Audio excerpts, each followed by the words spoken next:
Good morning. Good morning, everybody. Welcome to the press conference by the United Nations Secretary General, Mr. António Guterres. He will make brief remarks and then we will take a few questions. Sir, please go ahead. Dear representatives of the media, it is an honor to be back in Japan, a pillar of multilateralism and solidarity. And it is especially meaningful to be here in a month that highlights Japan's vital role on the global stage. Japan as a leader for peace.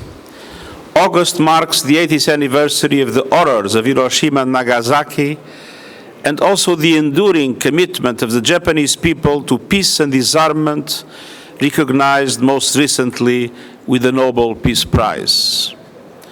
And talking about peace, I must reiterate that it is vital to reach immediately a ceasefire in Gaza and the unconditional release of all hostages, and to avoid the massive deaths and destruction that a military operation against Gaza City would inevitably cause. Simultaneously, the decision by the Israeli authorities to expand illegal settlement construction which would divide the West Bank must be reversed. All settlement construction is a violation of international law. Distinguished members of the media, Japan is an advocate for international cooperation, and I look forward to visiting Expo 2025 in Osaka tomorrow. And of course, Japan is a champion of development cooperation. As we see on full display here in TICAD, leadership across all these fronts is more crucial than ever. Around the world, war rages from Gaza to Sudan and Ukraine and beyond. Climate chaos is destroying lives and livelihoods. Economies are straining under debt, uncertainty, and inequality. And in this time of fracture and fragility, we need collective action to restore trust and deliver global progress.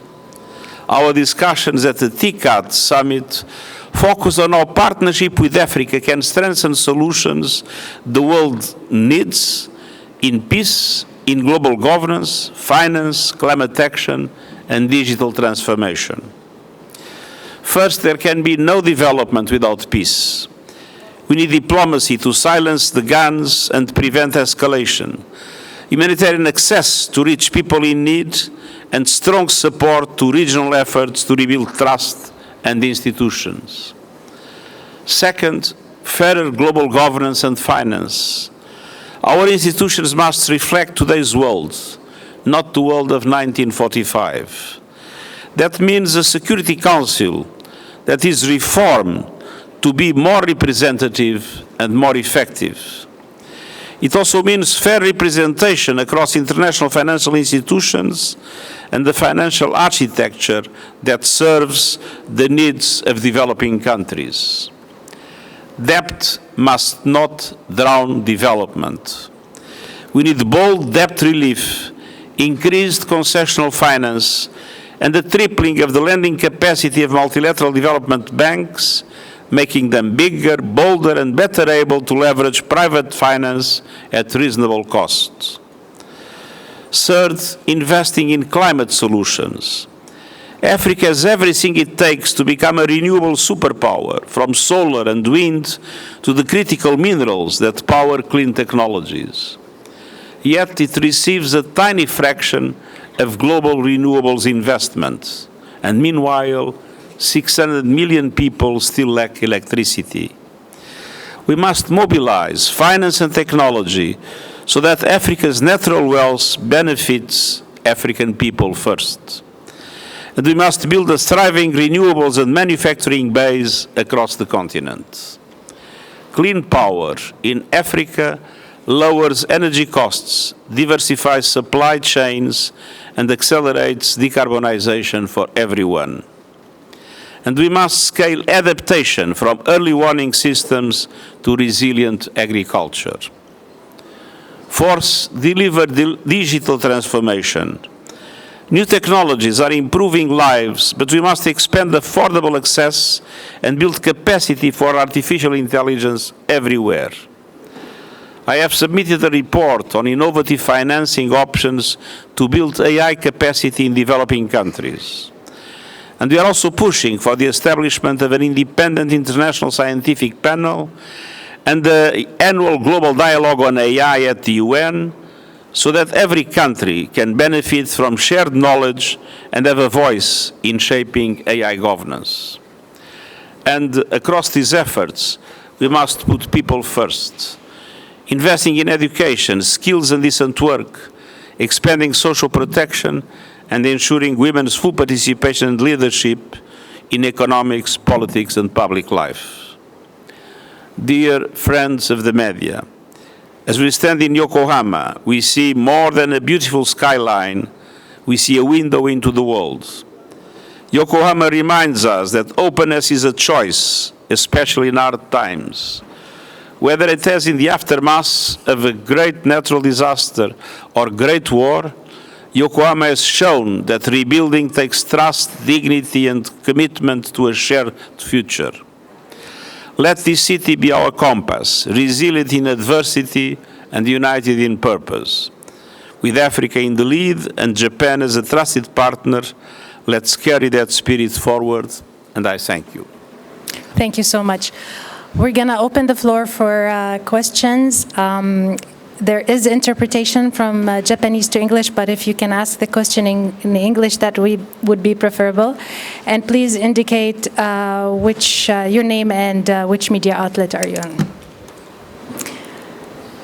Please in the front, go ahead. Yes, Mike. Thank you. I'm Chisato from TV Asahi in Japan, and I would like to ask a few questions. And the one is, nowadays there are a lot of controversy in international affairs, such as, of course, in Africa region, but also in Ukraine and Gaza. So what responsibilities and contributions do you expect for developed countries such as Japan? I believe Japan has been a messenger for peace. Japan has been with very clear and positive positions in relation to the crisis in the Middle East, and especially the suffering of the people in Gaza. Japan has had a very correct policy in relation to the solution of the Ukraine crisis, defending the need of a just and sustainable peace in respect for the UN Charter, in respect for international law and for UN resolutions. And Japan has been very active in the African continent, promoting development and simultaneously promoting dialogue that is an essential condition for peace. So we see Japan as a messenger of peace in a world that unfortunately is full of conflicts, and in a situation in which we have a Security Council that has been unable to find the necessary consensus because of the divides, the geopolitical divides among superpowers. The UN Security Council has been unable to find the consensus that is necessary to put an end to all these conflicts. Okay, Sarah in the front, please. Good morning, sir. My name is Umaru Barry from Africa Intelligence. Japan has obviously decided to change a little bit its approach towards Africa, now trying to work more with the Indo-Pacific countries. So in regard to US disengagement towards international affairs, how do you see this new Japanese approach towards development in Africa and also business? Thank you. Well, you need to recognize that today the fastest growing areas of the world are in the Indo-Pacific. And so from the point of view of economic partnership, the partnership of Africa with the other countries in the Indo-Pacific region is with full potential. If you see the growth rates in many Asian countries, from China to India to Indonesia to many others, you see that a lot of opportunities for development and for cooperation are there. And so it's perfectly natural that Japan puts an emphasis on the importance of the cooperation between the African continent and the other countries of the Indo-Pacific region. Let's not forget that Africa has a huge coast in the Indian Ocean. Thank you. Okay, sir, in the back.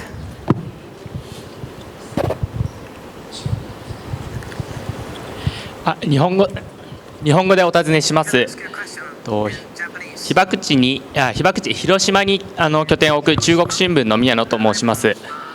広島の視点から被爆80年の節目に関してお伺いします。米国の原爆投下からこの80年、広島、長崎の被爆者や遺族たちは核兵器の廃絶を願い、行動もしてきました。国連もですね、最初の総会の決議が核廃絶であったように、長く核軍縮に取り組んできています。しかし、現在、核兵器をめぐる国際情勢は厳しく、核軍縮に逆行するような動きも相次いでいます。なぜ核兵器の廃絶はこれほどに困難なのか、どうすれば核廃絶が実現できるのか、事務総長のお考えをお伺いします。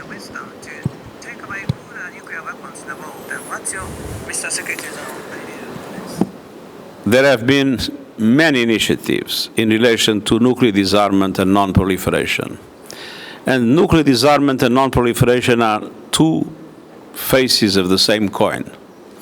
And the United Nations have been very active in supporting both nuclear disarmament and non-proliferation. And we are particularly committed to make sure that the next non-proliferation treaty review is a success.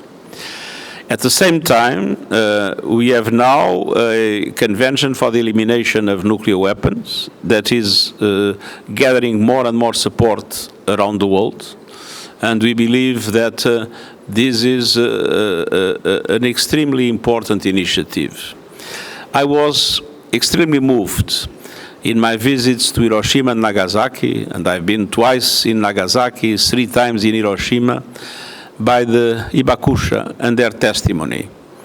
And based on their testimony, we understand that it is the duty of all of us to consistently fight for a world without nuclear weapons. Thank you so much. I think that by this we will, if there are no more questions.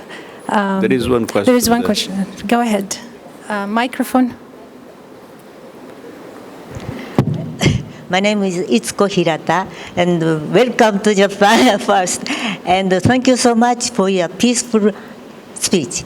And I would like to ask about the last colony in Africa. In Africa, still a colony. So you made, the United Nations proposed the peaceful resolution in 1991. It means referendum. But until now, there is no referendum. So when this referendum will come, I would like to ask your opinion. Thank you. We have been working consistently in mediation of this situation of conflict, and we are totally committed to be able to reach an agreement among the parties on the future. Thank you very much. Thank you so much. Thank you, Secretary General. Appreciate it.